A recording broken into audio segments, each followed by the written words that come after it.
La cadena Democracia presenta Controversia. Estamos retomando con fuerza, cumpliendo las metas previstas. Hay que actuar con la fuerza que se necesita. Controversia. Sería un subsidio directo al consumidor. Una zona de seguridad del Estado. Controversia.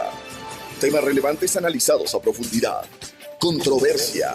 Con Miguel Rivadeneira. Comenzamos.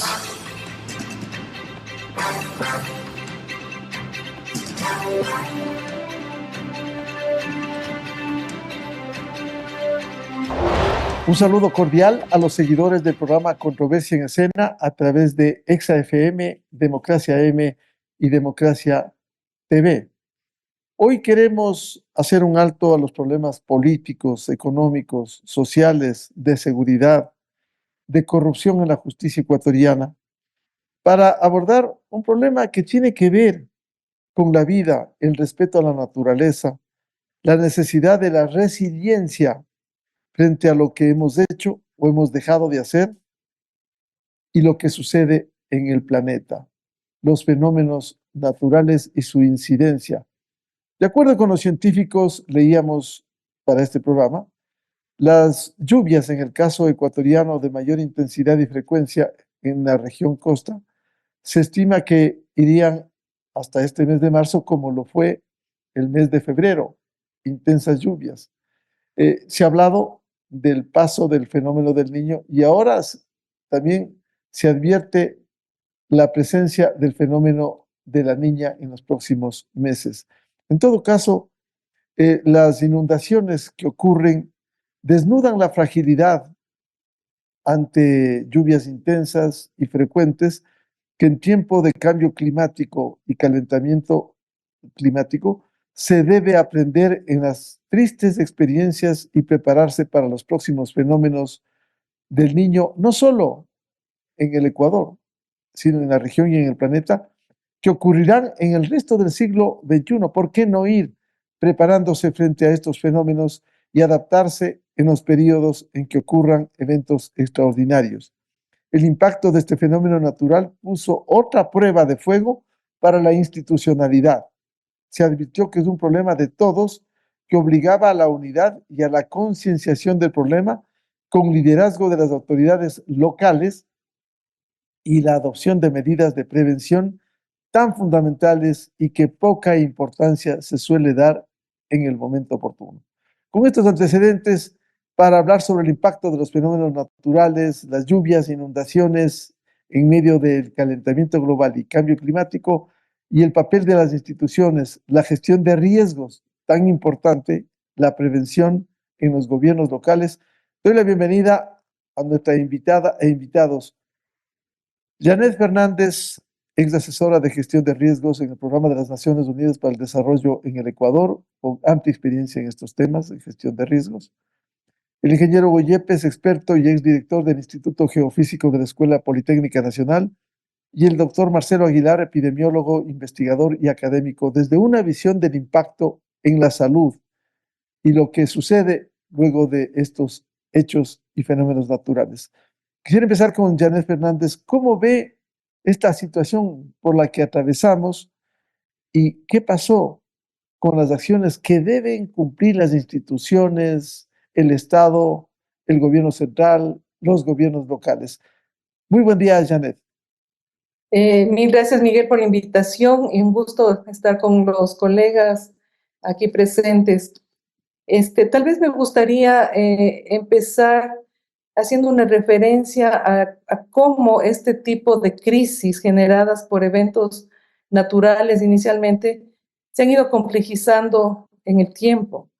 Es decir, hace poco hablábamos de ciertas amenazas aisladas, individualizadas, digamos, los sismos, las inundaciones, los deslizamientos, pero más y más se entiende el riesgo como un proceso bastante más complejo.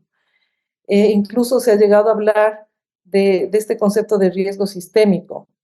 Es decir, que en un territorio dado como el Ecuador, donde estamos expuestos a una serie de amenazas naturales, también hay otro tipo de amenazas, amenazas biológicas, amenazas generadas por el hombre eventualmente, como incendios, por ejemplo.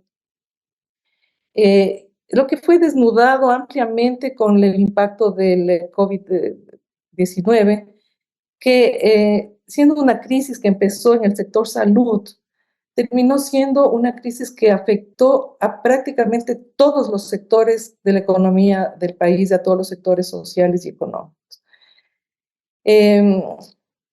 Entonces, ¿cómo tratábamos el riesgo antes, no? Se ha complejizado, es decir, tenemos que tomar en cuenta la sobreposición de todas estas diversas amenazas, pero por otro lado también tomar en cuenta que los entornos, los contextos en donde estas amenazas están sucediendo son entornos bastante más complejos, caracterizados, por ejemplo, en Latinoamérica y el Caribe por una altísima desigualdad social. En muchos países tenemos situaciones de conflicto, de crisis, de violencia, los temas de migración, por ejemplo, en algunos países. Entonces, el tratamiento integral del riesgo y como se lo entendía anteriormente, es cada vez más complejo. Sin embargo, hay variables claves en cuando uno analiza el riesgo y en general decimos que el riesgo es una función, ¿no es cierto?, de las distintas amenazas que estoy mencionando, esas amenazas actuando en entornos vulnerabilidades que somos nosotros quienes generamos en los procesos del día a día, en los procesos del desarrollo. Y otra variable sumamente importante que es esa que tiene que ver con las capacidades, ¿no? Para la gestión, para el manejo de ese riesgo. Esas capacidades que deben ser institucionales, que deben ser individuales de las personas, de las comunidades en general, para tratar distintos subprocesos, como usted bien mencionaba, Miguel, que tienen que ver con la prevención en primer término, ¿no es cierto? El manejo de la respuesta del riesgo que no se puede reducir, estos procesos de recuperación que tienen que hacerse con estos criterios de resiliencia para que no se vuelvan a repetir o no se dé el nivel de desastre que estamos observando. Entonces, si bien tenemos que trabajar continuamente, no son fases, son procesos continuos que deben entrelazarse unos con otros, los países en general, y me voy a referir a América Latina y el Caribe, donde en los últimos 5 años me ha tocado trabajar con más intensidad, han trabajado mucho en el conocimiento del riesgo, el conocimiento de algunas de las amenazas, digamos, con más precisión. Los organismos científico-técnicos conocen bien cómo se generan las distintas amenazas en nuestros países. El tema de vulnerabilidad sigue estando ahí, puesto que todavía no estamos utilizando medidas e instrumentos que son en general de fácil acceso, digamos, pero que requieren del uso de un gran capital político, sobre todo de las autoridades locales. El tema de cómo construimos nuestras viviendas, cómo construimos nuestros hospitales, nuestras escuelas, nuestras carreteras, cómo no usamos o usamos poco los códigos de la construcción, el uso de materiales, etcétera. Entonces, creamos estas vulnerabilidades en el día a día. Y con capacidades que se van generando, pero no se sostienen en el tiempo. Entonces, lo que estamos viendo con esta recurrencia de distintas amenazas, muchas veces en periodos pequeños, de estas lluvias que se concentran en periodos pequeños, pero que son grandísimas, generan grandes destrucciones y los procesos de recuperación no se sostienen, no se hacen como deberían hacerse. Eventualmente algunas correcciones de infraestructura aquí y allá, que es lo más importante, lo más visible, pero no se hace una reducción efectiva de la vulnerabilidad en estos procesos de recuperación. Entonces, si bien los países han avanzado, han adelantado en el conocimiento del riesgo, pero todavía la gestión no está ahí. Tenemos algunos instrumentos importantes. El país ha trabajado muchísimo en la formulación de su ley. La ley acaba de ser formulada, pero ahora tenemos que ver cómo lograr la implementación a través de recursos y a través de generar responsabilidades, a mi modo de ver, en todos los niveles, pero hay que concentrarse, me parece a mí, en los niveles municipales, en los niveles de las ciudades o de las áreas urbanas, sobre todo aquellas que están en crecimiento, y entender también que el trabajo de la reducción de riesgos es intersectorial, es decir, todos los sectores tienen responsabilidad en la reducción del riesgo de desastres. Tal vez me quedo ahí, Miguel, para poder escuchar a los otros colegas. Sí, quisiera insistir, Janet, un tema que es importante. ¿Cómo lograr la concienciación de este problema a fin de emprender? Porque es un avance, indudablemente, el aprobar una ley, tener el marco jurídico, pero esto será el desarrollo, la aplicación, la concienciación que deben tener no solo autoridades, sino incluso la ciudadanía respecto de los riesgos que vivimos. Sí, a mí me parece que hay un tema fundamental ahí, que es el de la información y la comunicación. Es decir, eh, como digo, hay información que existe, que está a la mano, pero que tiene que ser simplificada de alguna manera para el usuario final. Uno de ellos, por supuesto, la comunidad en general, que tiene que estar bien enterada y bien informada cómo operan estas amenazas y cómo le afectan en su futuro, ¿no? El momento en que tenemos una casa que no ha sido construida de manera regular, en situación informal, en zonas de ladera, zonas propensas a ser inundadas, etcétera, la ciudadanía debe entender que estamos poniendo en riesgo nuestra inversión, una casa que generalmente no la hacemos sino una vez al año, entonces debemos asegurar y demandar que la construcción de esas infraestructuras sea hecha con los mejores estándares para enfrentar esas condiciones. Pero también las autoridades, ¿no? Las autoridades, sobre todo, como digo yo, hay herramientas fundamentales como la planificación urbana, el uso del suelo, donde, ligado a otros instrumentos como códigos y estándares, pueden hacer efectiva una reducción de la vulnerabilidad. Entonces, para mí es informar, comunicar en lenguajes que sean apropiados para cada uno de los distintos segmentos de la población y de las entidades del sector público y privado para que podamos entender y abrazar estos conceptos, tendiendo y orientándonos a esta reducción de la vulnerabilidad que en definitiva contribuye a la construcción de resiliencia en nuestras comunidades.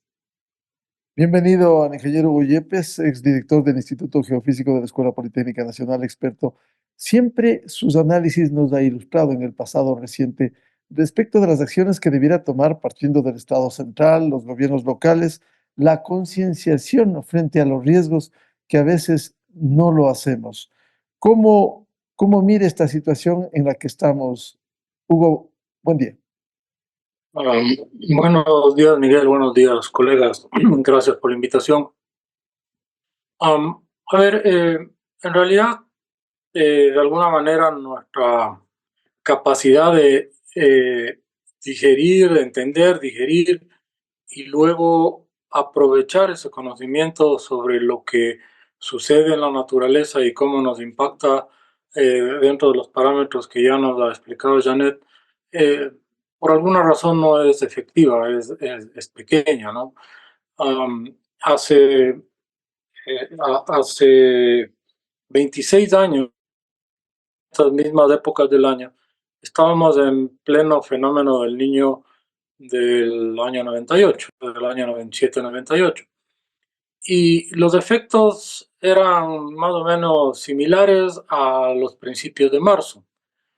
Pero en realidad no hay un análisis de qué pasó, qué aprendimos, qué pudimos implementar, no el mes antes, sino en estos 26 años que han transcurrido y que nos darían menos vulnerables o más resilientes.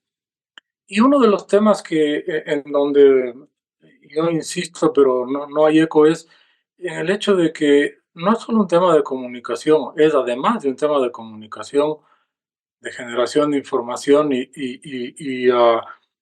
el francés hay una buena palabra que me gusta y la puede usar con la libertad de saber que viene del francés, es la vulgarización del conocimiento científico, es decir, que llegue a la gente, que llegue a los tomadores de decisiones muchas veces. Conocimiento científico que no se basa únicamente en la amenaza, en cuánto va a llover, en cuán grande va a ser un terremoto, si vendrá un tsunami, si va a erupcionar un volcán, si se caerá la ladera, sino que esté expuesto, fundamental, y qué tan vulnerables es lo que está ahí construido en base a esa exposición, a esa amenaza. Todo eso es parte de la ciencia.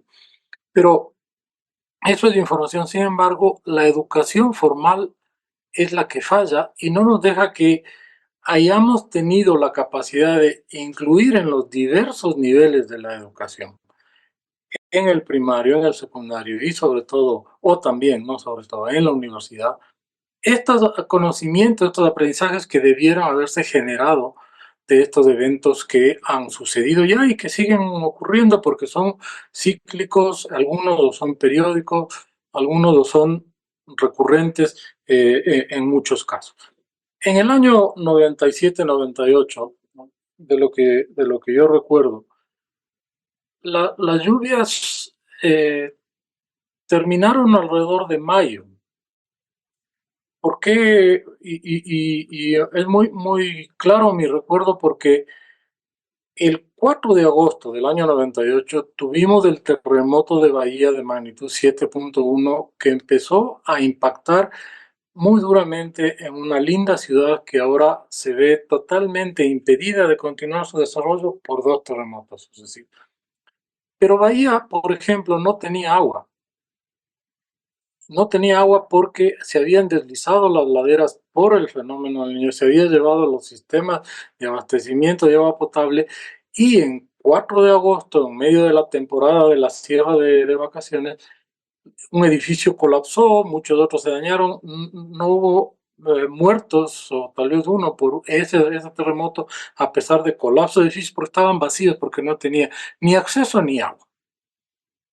Esa es una historia interesante que podría ser incluida en varios aspectos de la educación formal, el estudiar esos eventos, el estudiar desde la lluvia hasta qué pasa con la gente, con el turismo, con el agua, con las carreteras, con la producción.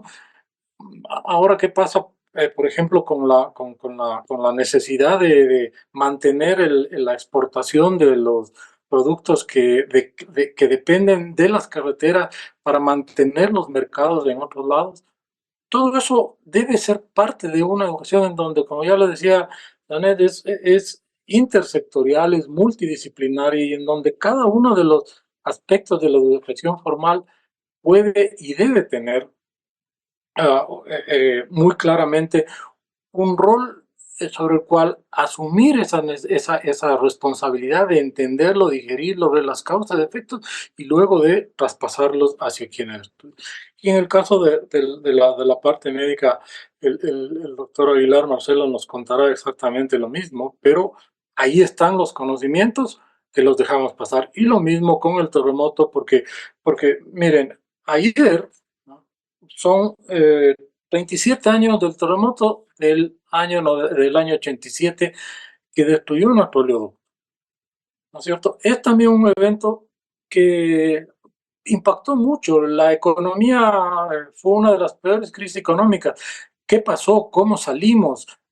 Pero no, las crisis económicas son cíclicas, sobre las crisis económicas sí podemos actuar, sobre los terremotos no, en el riesgo, sobre esas vulnerabilidades sí podemos actuar, el terremoto no le podemos agarrar, al fenómeno del Niño no le podemos parar, más bien aparentemente lo estamos propiciando que sea más fuerte, pero no estamos, insisto, generando esa información que se absorba dentro de la educación formal y pase a quienes luego toman las decisiones en base a esos conocimientos que ya están incluidos, ¿no? Una última cosa, algunos, ¿no? Todavía tuvimos la suerte, diría yo, de tener materias como lugar natal, saber en dónde estoy, dónde nací, pero cómo se llama el río que está al lado y cada cuánto se inunda, cada cuánto crece, cómo se llama el volcán que está al lado. Me acuerdo ya es anecdótico, ¿no? Cuando el Guagua Pichincha empezó a mostrar signos ya evidentes de actividad en el año 98, aunque estaba reactivándose desde el año 81 del siglo pasado, de las preguntas primeras más recurrentes era, oiga, ¿y eso será volcán? ¿Desde cuándo? Pero si el himno dice, sin embargo, no está dentro de nuestro imaginario. Entonces, esa educación formal desde pequeño y esa luego ya especialización, yo creo que es muy necesario para que en términos de generaciones empecemos a cambiar esta capacidad de poder adaptarnos y ser menos vulnerables, tener menos riesgo, más resilientes. Muy importante este tema de la educación, que es un eje transversal que hay que acometer en todos los campos. Y uno puede citar en el tema de riesgos, en el tema de educación vial y en otros campos que no lo hacemos como prevención. Bienvenido al doctor Marcelo Aguilar, epidemiólogo, investigador y académico. ¿Cuál es la predicción de un impacto con estos fenómenos naturales cuando luego se transforman en epidemias y peor en pandemias por la presencia de problemas como el dengue, este momento que ha generado contagio? Doctor Marcelo Aguilar, buen día. Miguel, buenos días. Qué gusto estar contigo. Muchas gracias por la invitación y muy honrado de partir con los panelistas, colegas. Yo diría, en primer lugar, que los efectos en la salud del fenómeno del niño son conocidos, son previsibles y son afectables cuando se trabaja con temporalidad. Para mí es muy marcante hablar del fenómeno del niño porque yo tuve la experiencia de ser director general de salud entre el año 97 y 98, cuando el Ecuador enfrentaba el fenómeno del niño marcado hasta ese momento como el más grande de la historia que había marcado, tomando en cuenta que hay datos históricos que dicen que ocurrieron 26 fenómenos ENOS, el Niño Oscilación Sur, en los últimos 50 años y que afectaron al Ecuador. Entonces es un viejo visitante, un viejo conocido. Hay al menos 3 momentos en los que vamos a observar los efectos en la salud. El primero es derivado de la inundación, de los desbordamientos, de los deslaves, de los deslizamientos que ocurren. Y en esa primera fase vamos a tener primero la afectación de trauma, la destrucción de carreteras, la destrucción de viviendas y los traumas a mucha gente, los ahogamientos. Cuando se calma esa primera fase, hay una destrucción de las reservas de alimentos y contaminación del agua. En las zonas pobladas lo que vamos a encontrar es que la inundación va a rebalsar el contenido de las alcantarillas, de los pozos sépticos, de las piscinas de oxidación de muchos pueblos, y los poblados quedan cubiertos de una solución de enteropatógenos. Ahí viene una fase de aumento de enfermedades gastrointestinales, de leptospirosis, que depende de la presencia de ratas que también buscan refugios en lugares altos y contaminan el agua y los alimentos. Aumentan infecciones gastrointestinales, infecciones de la piel, hongos. Hay mordeduras de serpientes, porque estos animales también buscan refugio en las casas de las personas, y mordeduras de las mascotas. Esa es una primera fase que requiere una intensa atención, especialmente con agua y alimentos y primeros auxilios para las enfermedades más graves, que son las mordeduras de animales. Paralelamente, algunos insectos que transmiten el mal de Chagas, la tripanosomiasis, también pican más a los niños y producen casos de Chagas agudo.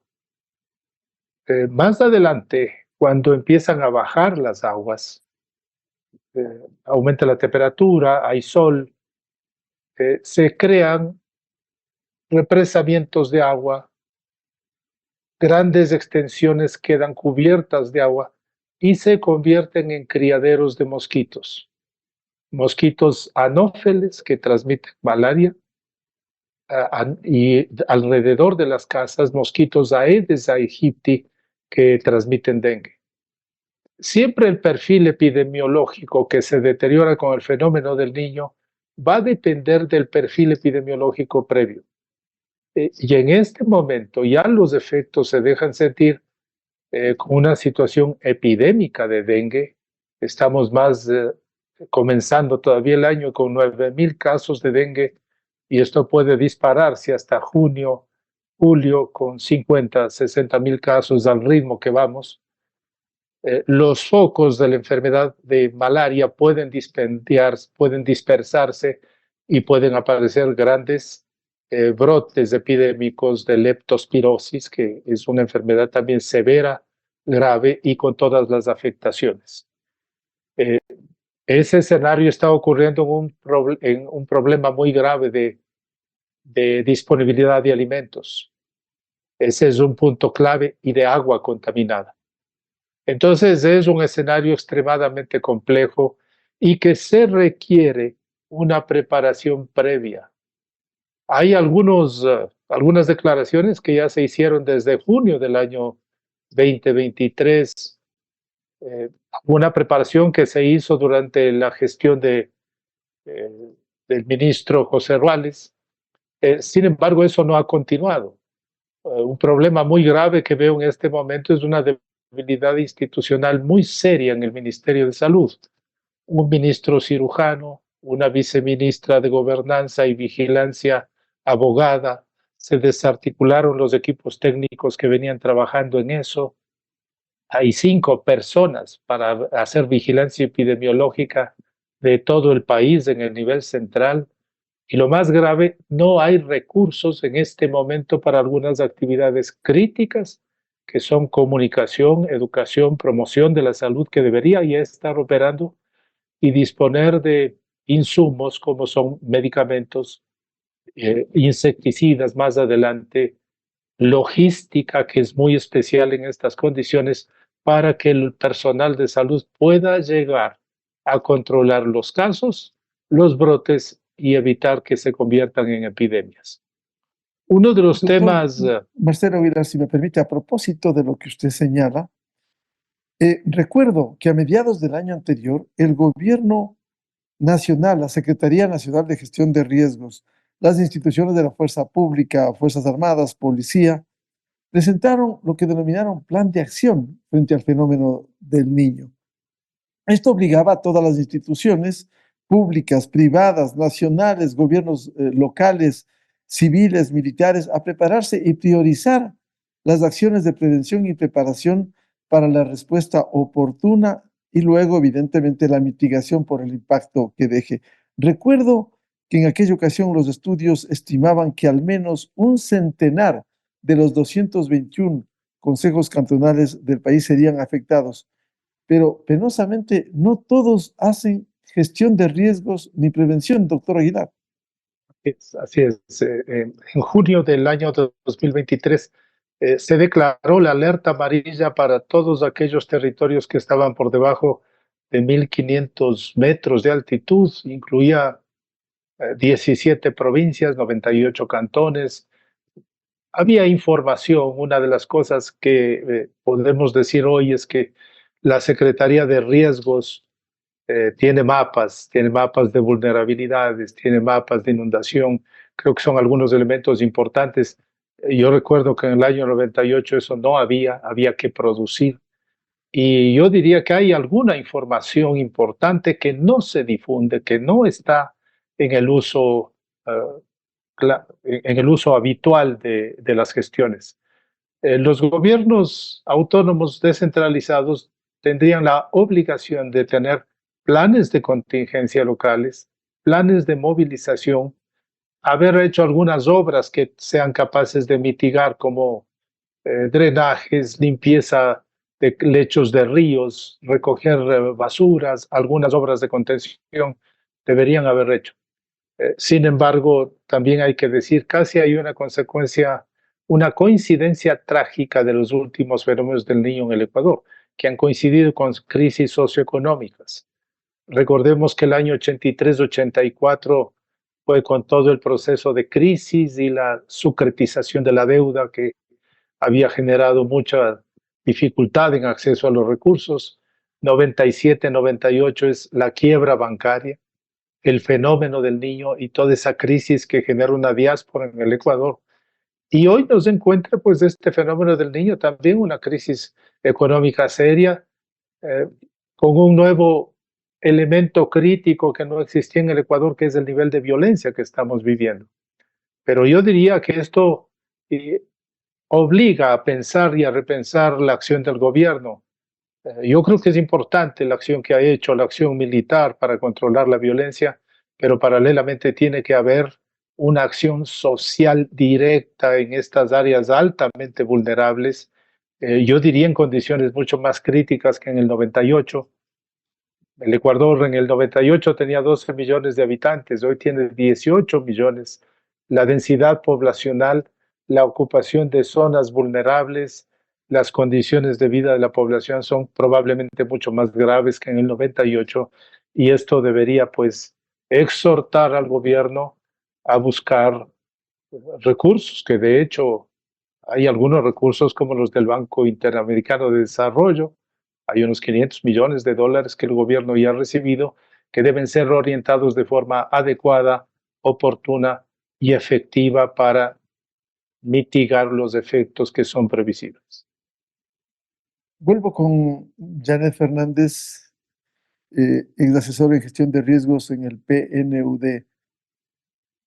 Hay dos temas que se ha planteado. El uno, la necesidad de la prevención, la resiliencia, los procesos de educación con países que tenemos permanentes amenazas por fenómenos naturales, pero también esto de la calidad del gasto, la preparación. En medio de escasos recursos, no es posible que no haya gestión local que permita, por ejemplo, el tema sanitario, el tema del agua potable, el tema del alcantarillado.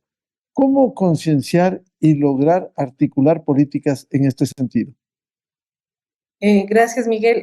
Antes de contestar su pregunta, esta descripción y este relato que nos hace Marcelo relativo al sector salud es exactamente igual en todos y cada uno de los sectores de la economía del país. Entonces, la situación es compleja, ¿no? Educación, o sea, si se destruyen las escuelas, los chicos dejan de estudiar, las consecuencias se verán a mediano y largo plazo, ¿no? El tema de la vivienda, ¿no? Que también en situaciones de inundación es crítica. Pero otros sectores, como por ejemplo los sectores productivos, la agricultura, el turismo, la agricultura sobre todo ligada a todos estos procesos de seguridad alimentaria y nutricional en algunas de las zonas de nuestro país que son críticas. ¿Y qué decir de los sectores que están relacionados directamente con la infraestructura? Por ejemplo, transporte, energía, ¿no? La provisión de agua y saneamiento, etcétera. Entonces, estamos a través del sector salud y la descripción que ha hecho el doctor Aguilar, igualmente podemos hacer esa secuencia en los otros sectores. Entonces, lo que quiero decir es que la situación es crítica y es compleja. Ahora, existen mecanismos, digamos, que se han promovido y que se están utilizando para enfrentar la situación de emergencia, donde en general aparecen ciertos fondos con este concepto de salvar vidas y proteger a las familias y sus inversiones. No así fondos que estén destinados para ese momento anterior, que usted bien dice, Miguel, prevención. Es decir, ¿cómo hacemos una adecuada prevención si no contamos con los recursos necesarios o los conocimientos necesarios para promover infraestructura resiliente, infraestructura segura, ubicación de estos distintos elementos en los territorios donde no estemos creando más riesgos y más vulnerabilidades? Pero además de eso, es decir, el proceso es continuo, como había dicho, ¿no es cierto? Tenemos que recuperarnos, tenemos que rehabilitarnos, pensando en que el desastre que se generó por ahora, viendo el nivel de altas vulnerabilidades que tenían, puedan ser reducidas en el futuro. Entonces, en todo este proceso, a mí me parece que no es cuestión solamente tener fondos para pensar en la emergencia y cómo responder a la emergencia, que es importante el salvar vidas. Pero estos conceptos de reducción del riesgo tienen que estar en el día a día, ¿no? Con asignaciones. Hemos visto recientemente, no estoy segura si fue en alguna de las revistas que resumen las situaciones políticas y de contexto en el país recientemente, que sea un análisis de cómo los recursos que han sido asignados a los GATS, a los gobiernos autónomos descentralizados, no han sido utilizados en muchas ocasiones, ¿no? Entonces, me parece a mí que falta ahí un tema de planificación, un tema de tener conciencia de la parte histórica. Sabemos que inundaciones cada año se producen en las zonas planas de la costa ecuatoriana, entonces tomemos acción, retomemos, y esas inversiones me parece a mí que son en el día a día, ¿no es cierto? No solamente esperar a que vengan estas emergencias para generar algunos recursos de último momento. Y el otro tema que siempre no hay que dejarlo de lado es el tema posterior a la respuesta misma, que es el tema de recuperación. Como digo, tampoco hay recursos asignados para la recuperación. Muchos de los países de Latinoamérica, con apoyo sobre todo de los bancos, del Banco Interamericano, el Banco Mundial, la CAF, están trabajando mucho en estos mecanismos de financiamiento del riesgo, donde la idea es tener unos mecanismos diferenciados, ¿no? En distintos momentos de los procesos en las ciudades y en los países. Entonces, la primera idea, igual que cuando nosotros en nuestras familias, en nuestras casas manejamos nuestros recursos, el primer momento es tener y disponer de unos recursos, ¿no es cierto?, para hacer prevención. Esos recursos deberían ser fondos propios de los municipios o del gobierno. Tener unos fondos que acompañen y que ayuden en el manejo de la emergencia y escalar esto, ¿no es cierto? Cuando ya no tenemos capacidad, podríamos pensar en algunos préstamos contingentes, préstamos emergentes, que es lo que hace referencia el doctor Aguilar, donde se puede negociar de manera anticipada con los bancos para, bajo ciertos criterios, cuando se da la situación de crisis, se puedan liberar esos fondos. Y están otros mecanismos, por ejemplo, los seguros o reaseguros, que han sido utilizados en algunos sectores, tal vez en el sector agrícola, en el sector infraestructura, pero que cada vez más tienden a ser utilizados, ¿no?, como un mecanismo de financiamiento del riesgo. Sin embargo, como pienso yo que si nosotros hacemos lo posible para que en el proceso, ¿no es cierto?, de desarrollo, en el día a día, cuando se construye una carretera, cuando se construye un puente, cuando se construyen las escuelas y los hospitales, nos aseguremos que estén en zonas seguras, que estén con los materiales adecuados, etcétera, con seguridad vamos a reducir la vulnerabilidad y el riesgo. También, esto es importantísimo porque estos desastres lo que están generando más y más con mayor frecuencia es el aumento en este concepto de daños y pérdidas, ¿no? Sobre todo las pérdidas que son pérdidas económicas en general, pero que tienen un impacto social notable. Me refiero, por ejemplo, a la reconstrucción de escuelas, a la reconstrucción de infraestructura que se afecta. ¿No es cierto? Si hubiéramos hecho bien desde el comienzo, seguramente esos montos serían pequeños o menores, que podrían ser manejables, qué sé yo, pero tenemos que empezar este proceso, ¿no? El tema de las pérdidas es crítico porque se refiere a los ingresos que el Estado deja de percibir por esta infraestructura que se ha dañado, por la falta de producción agrícola, por la falta de exportación de petróleo, etcétera, etcétera. Todos los gastos no percibidos, los costos, los ingresos no percibidos debido al desastre, son costos enormes en la economía de los países que impactan directamente a las condiciones sociales y humanas de la población. Entonces, creo que es importantísimo manejar estos conceptos para que quienes toman las decisiones a nivel local y a nivel nacional los puedan entender mejor.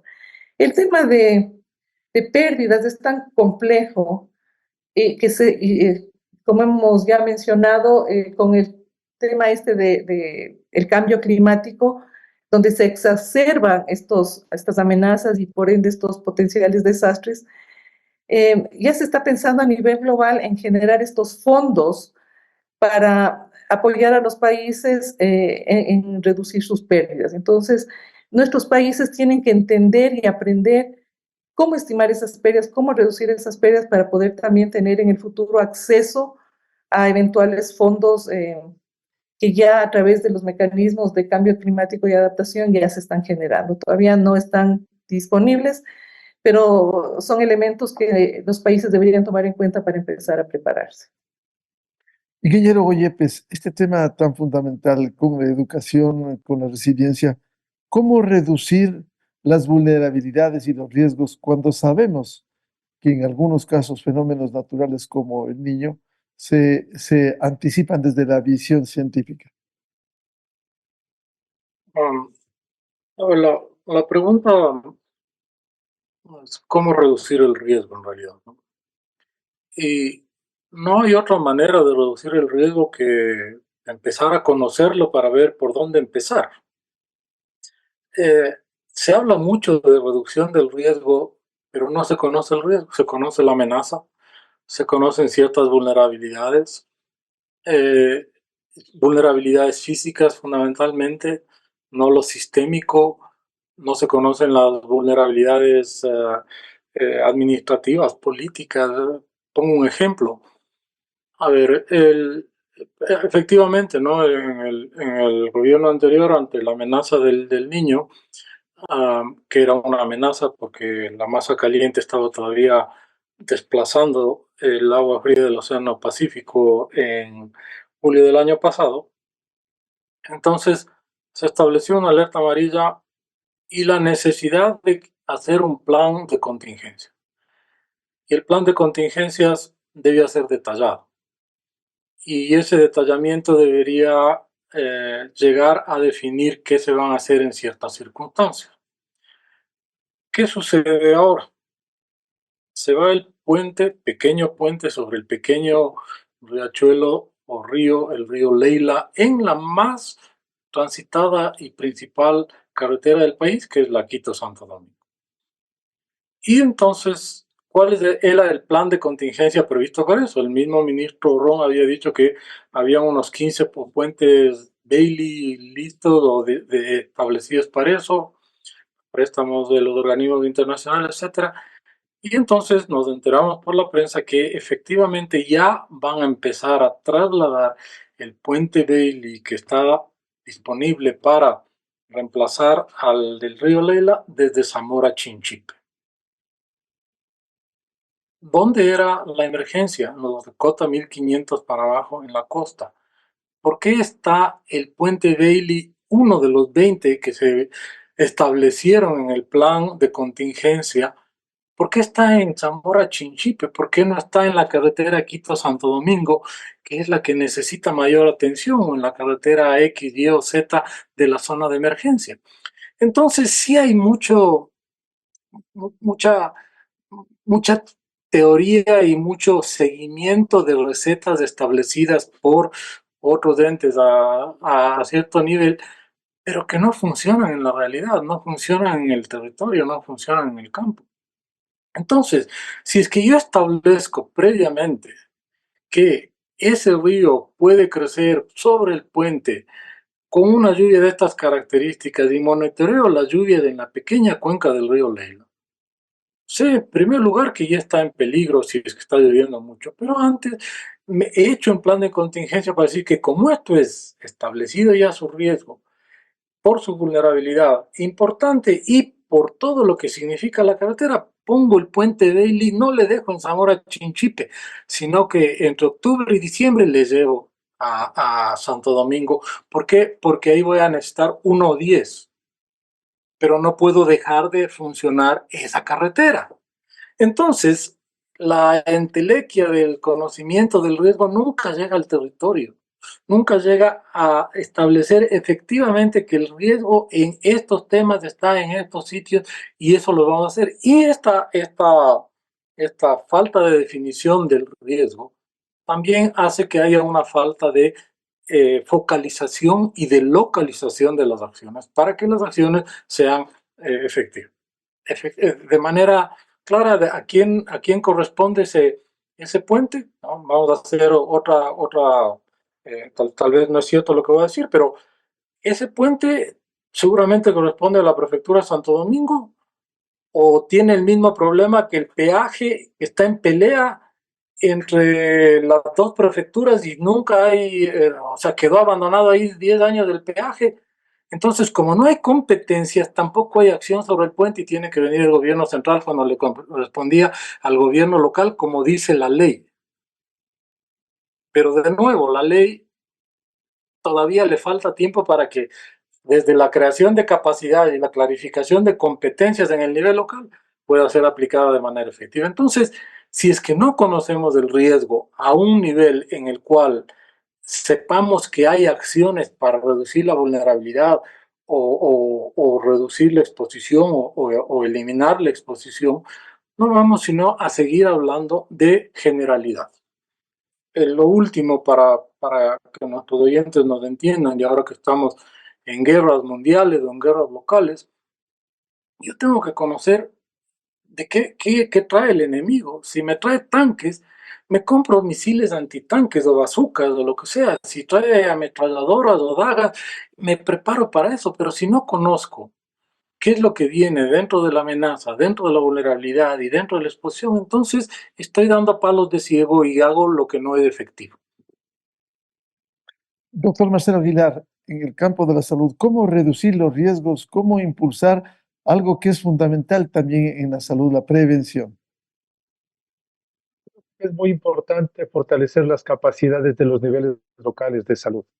En la actual estructura del ministerio, los distritos de salud articulados con los municipios, en donde está su COE, está el Consejo Operativo de Emergencias, en donde están las instituciones que pueden dar respuestas y que pueden movilizarse. Yo creo que hay que fortalecer la capacidad en lo que se ha planteado, conocer cuáles son los riesgos. La gente de los niveles locales conoce mucho, las comunidades conocen muchísimo. Saben que cuando llueve de tal modo se va a inundar tal zona, saben que cuando hay ciertos eventos va a aumentar la diarrea, va a aumentar la infección respiratoria, y generalmente es un conocimiento que no es tomado en cuenta en la organización de la respuesta. La capacidad de las comunidades es muy importante, fortalecida con una capacidad de respuesta, y creo que es fundamental una convocatoria muy amplia para el país. Yo creo que el Ecuador tiene un ejemplo valioso a rescatar, que fue esa convocatoria público-privada frente a la vacunación durante la pandemia, que permitió vacunar en 100 días más de 11 millones de personas. Todo el mundo que podía vacunar, todo el que podía contribuir, lo hizo. Fue una cruzada nacional. Creo que una convocatoria de esa naturaleza puede ser muy útil en este momento. ¿Existe alguna información? Yo mismo, a través de la Universidad Central y algunos equipos, algunas iniciativas como la Mesa de Vigilancia de Zona Norte, hemos desarrollado algunos instrumentos de vigilancia epidemiológica para que comunidades, agentes comunitarios puedan identificar el aparecimiento de ciertas enfermedades, notificar y alertar para evitar brotes. Algunas acciones que puede hacer la comunidad. Por ejemplo, eliminar criaderos de mosquitos dentro de las casas, alrededor de las casas. No automedicarse cuando hay enfermedades, cuando hay enfermedades febriles, porque eso puede complicar las situaciones. Y tomar algunas acciones comunitarias a través de mingas para mejorar la eliminación de charcos, de criaderos en las zonas. Hay muchas cosas que son efectivas y puede hacer la comunidad.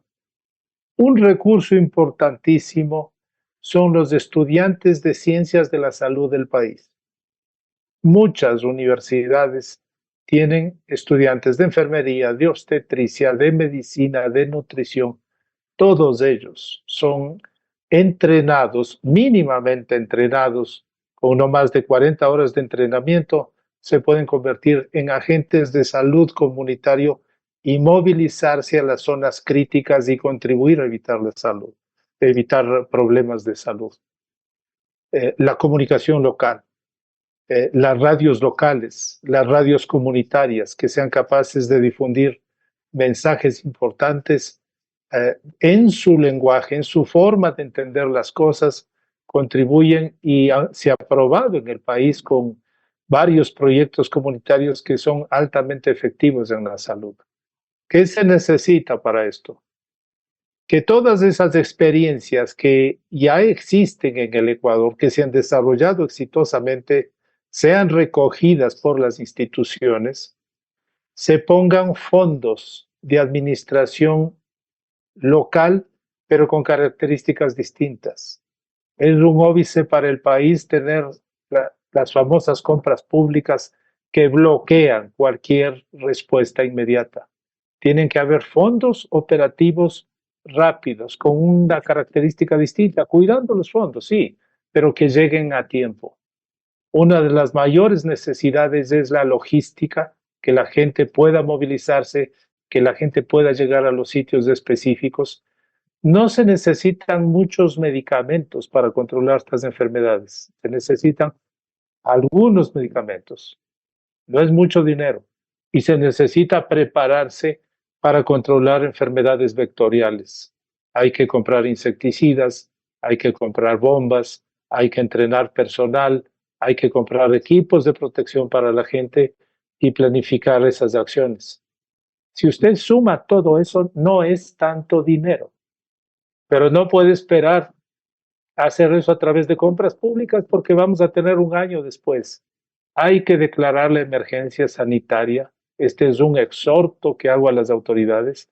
Declarar la emergencia sanitaria, crear condiciones de administración de fondos que no son inmensos, pero que van a permitir llegar de forma oportuna a los agentes que deberían ser convocados a través de una amplia, de un amplio llamado intersectorial para contar con todos los recursos que sí tiene el país y podemos tener efectos realmente de mitigar, de mejorar las condiciones y evitar males mayores. Recordemos que el fenómeno del niño del año anterior, del 97-98, produjo la más tremenda epidemia de malaria. Llegamos a 106,000 casos 2 años después del fenómeno del niño. La malaria fue uno de los peores agentes de empobrecimiento y de empobrecimiento global de las poblaciones rurales y de las poblaciones periurbanas del Ecuador. Eso se puede evitar actuando de forma adecuada y asertiva, conociendo al enemigo, como dice Hugo. En medio de esta realidad, de la presencia de los fenómenos naturales de los que no nos podemos sustraer, ¿cuáles debieran ser las prioridades para afrontar desde la institucionalidad y también desde la ciudadanía, Janet Fernández? Sí, no es una respuesta fácil, Miguel.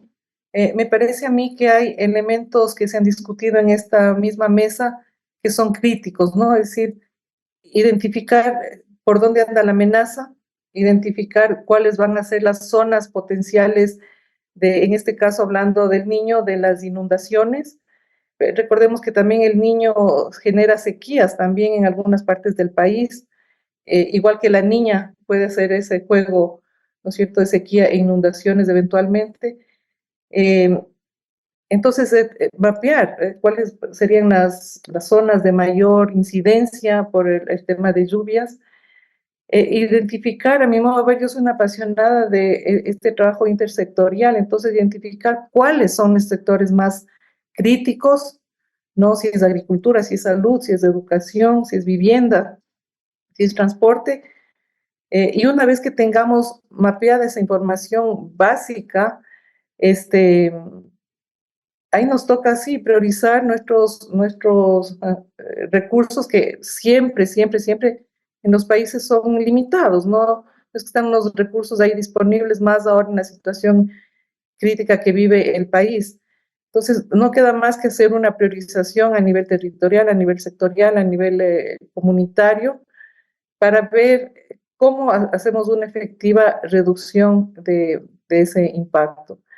Ahora, no es que no se ha hecho, ¿no? Yo conozco solamente la parte del PNUD, pero el PNUD, por ejemplo, viene trabajando con 8 países en Latinoamérica y el Caribe que han sido precisamente priorizados con ese concepto que le estoy diciendo, ¿no? ¿Cuáles van a ser los países que van a ser más afectados por las inundaciones? Entonces, seleccionamos unos cuantos y buscamos unos fondos que son fondos mínimos, digamos, ¿no? Que lo que ayudan es a la planificación, a la generación de la información, a tener una estrategia de alertas tempranas. Ese mecanismo se está implementando en Sudamérica. Entiendo yo, estoy segura que otros organismos de la cooperación internacional seguramente también están apoyando de acuerdo a su vocación, a veces es salud, a veces es agricultura, qué sé yo. Pero no queda más que con estos limitados recursos hacer una buena planificación, informarnos bien por dónde van a estar las mayores afectaciones y priorizar los pocos recursos que tenemos para apuntarle a donde pensemos que pueda tener mayor costo-beneficio, ¿no? Los temas, como hemos dicho, de comunicación y de información son sensibles y son importantes en este momento.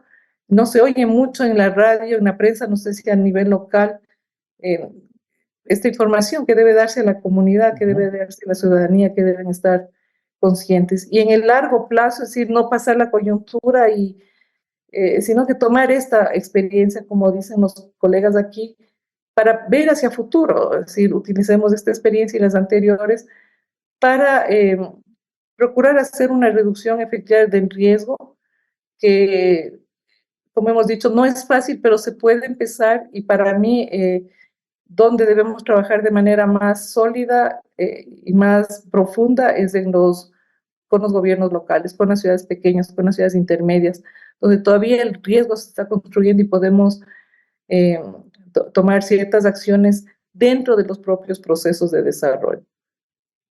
Gracias, Miguel. Es indudable que se requiere una política de comunicación permanente que permita ilustrar a la ciudadanía de manera especial en sectores mucho más vulnerables. Ingeniero Hugo Yepes, ¿cómo establecer prioridades en medio de este entorno? Bueno, yo creo que Marcelo ha sido muy didáctico sobre cuáles son en el sector salud las etapas del niño, del impacto del post periodo, porque no es un evento, sino un periodo de tiempo en el cual hay impactos específicos, pero las consecuencias son después de una segunda etapa y una tercera de recuperación, y eso mismo se puede hacer en los otros sectores, ¿no? Es decir, tomando un poco el tema de la malaria, ¿no? Ya está, ya conocemos por nuestra propia experiencia que vamos a tener problemas complejos de malaria. No sé si es que lo que estamos viendo ahora es ya producto de lo que pasó en lo que se llamó el Niño Costero del año pasado, que ya fueron inundaciones que, por ejemplo, en la provincia de Los Ríos se tenía 3.000 milímetros ya en el periodo 2022-2023, que eran las mismas cantidades de lluvia que había caído en los niños anteriores. Entonces, ahí se tiene tal vez ya un efecto, pero de todas maneras conocemos que esto viene. Entonces, ¿cuál es de nuevo un plan de contingencia, un plan de acción detallado para eso? Como es el problema malaria, ahí está la amenaza, ahí están los tanques, las ametralladoras, lo que sea, ahí está la amenaza. Entonces, vamos a hacer A, B y C con estos presupuestos y les toca a quienes. El recurso del que habla Marcelo es fundamental, los estudiantes, los médicos locales, todo el sector salud en general. Entonces, hay algo que organizar y establecer qué vamos a hacer y con qué presupuestos pequeños ventajosamente y sobre todo pequeños respecto al inmenso beneficio que se tiene de prevenir eso o de atender rápidamente. ¿Qué vamos a hacer y a quién le toca? Y así en los otros campos. Porque es bien interesante el hecho de que, por ejemplo, en la medicina la medicina, ¿cómo se llama? La rural que hacen los médicos. No, es llegar al territorio, al campo, exponerse y a los problemas locales, y eso se debería hacer con las otras profesiones también. Yo no sé por qué los ingenieros civiles no hacen una rural, que sería muy beneficioso. No sé por qué los psicólogos no hacen una rural, cuando los problemas relacionados con esto también son psicológicos. Y más ahora que vemos más suicidios, etcétera, etcétera, y peor de luego del trauma del impacto que se tiene, no solo del evento natural, sino de los eventos sociales que pasan con la violencia, etcétera, etcétera, etcétera. Entonces, se tienen recursos, se tienen capacidades, lo que no se tiene es claridad en los planes y no se tiene claridad en la implementación de esos. Pero de manera sencilla para empezar a aprender, se deberían establecer así directamente estos planes, empezando por el sector salud que nos puede enseñar mucho más. Y no solo que definirlos, sino que poner los responsables de implementarlos y desde ya al nivel central monitorearlos para que se vayan cumpliendo, darles los correctivos y eso replicarlo en el sector de carreteras, en el sector no sé, pequeños zonas de asentamientos muy vulnerables a la crecida, en el sector agrícola sin duda, etcétera, etcétera, etcétera. Y con eso entonces vamos a empezar no solo a llegar al punto mismo, a la localización del problema y a la focalización del problema mejor preparado, sino que debemos hacer todo lo posible para ir aprendiendo de eso, replicando buenas experiencias y mejorando lo que no pasa. Entonces, vamos a ir aprendiendo en el camino y eso se sistematiza y eso entonces se pasa, pero con una claridad sobre lo que viene, sobre lo que ya está, sobre lo que viene y sobre lo que podemos aprender y sobre lo que es efectivo, saliéndonos de nuevo, ¿no? Un poco de lo que en general se hace y que es un COE y que nos vamos a reunir y después de nuevo el puente sigue en Zamora Chinchita. Doctor Marcelo Aguilar, ¿cómo establecer prioridades como ya nos han señalado Yana Fernández y Hugo Yepes dentro de los planes de contingencia? Yo creo que el nivel nacional debería centrarse en algunas tareas específicas, como la de dar algunas orientaciones estratégicas de la atención al evento y la gestión de fondos, tanto nacionales como internacionales. Hacer una convocatoria intersectorial, multisectorial a todos los que pueden trabajar de forma asertiva, fortalecer las capacidades de comunicación y de alertas tempranas. Creo que eso es importante. En el nivel local, hay que hacer un esfuerzo de focalización y de estratificación de riesgos y de ir observando cómo están ya ocurriendo los eventos. Focalizar significa encontrar las áreas de mayor afectación y la estratificación nos va a permitir identificar cuáles son las de mayor o de menor riesgo y ser mucho más asertivos en las acciones. Hace falta una respuesta humanitaria significativa en las primeras fases de las zonas de inundación con la dotación de alimentos y de agua. Ese es un elemento crítico. En esas áreas deben ser fortalecidas las capacidades de promoción de la salud con todos los recursos que hemos hablado, con la presencia de estudiantes, con la presencia de trabajadores comunitarios. La comunicación local va a ser muy importante y tener en claro que hay algunos eventos que pueden ser avisados previamente, que alerten, que avisen a las comunidades que tomen precauciones en ese sentido.